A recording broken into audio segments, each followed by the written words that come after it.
জল হঠাৎ করে ছেড়ে দিয়েছে ডিভিসি, পাঞ্চেত এবং তেনুঘাট। মিটিং শেষ হওয়ার পরেও আমি হেমন্ত সোরেনের সাথে 3 বার কথা বলেছি, তাকে আমি বারবার রিকোয়েস্ট করেছি, কিন্তু আমি জানি না তারা কি করবে, কারণ ইতিমধ্যে যে জল ছেড়েছেন তাতে বীরভূম, বর্ধমান, বাঁকুড়া, হাওড়া, হুগলি, নর্থ 24 পরগনা, সাউথ 24 পরগনা অনেকটাই এফেক্টেড হয়েছে। হাওড়া, আমি নিজে যে বাড়ি আদিগঙ্গার সামনে থাকি, আমি দেখতে গিয়েছিলাম কি অবস্থা জলের। আমি এতটা জল আসতে কোনোদিনও দেখিনি, কারণ আমাদের গোলাটা হচ্ছে সবচেয়ে উঁচু, আমাদের এই জায়গাটা। আমরা সিঁড়ি বানিয়ে দিয়েছিলাম, প্রায় 14-15টা সিঁড়ি ছিল, একদম পুরো ভরাট হতে আর 5টা সিঁড়ি মাত্র বাকি আছে।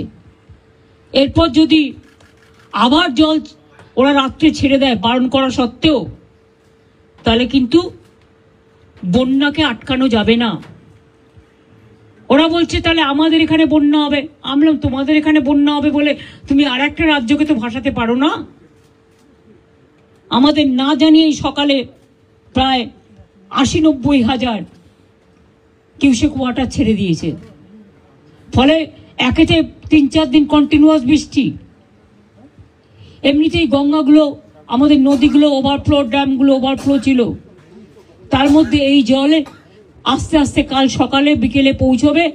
আমি সবাইকে বলবো সতর্কতা অবলম্বন করে দূরে দূরে রিলিফ সেন্টারে প্লিজ দয়া করে যান, এবং আপনাদের থ্রুতে বিডিও থেকে শুরু করে আইসি থেকে শুরু করে DM, SP, additional DM, additional SP, SDO যারাই আছেন সবাইকে বলবো যে ইমিডিয়েট দেখে নাও, কারণ কালকে কিন্তু অনেক জল ঢুকবে।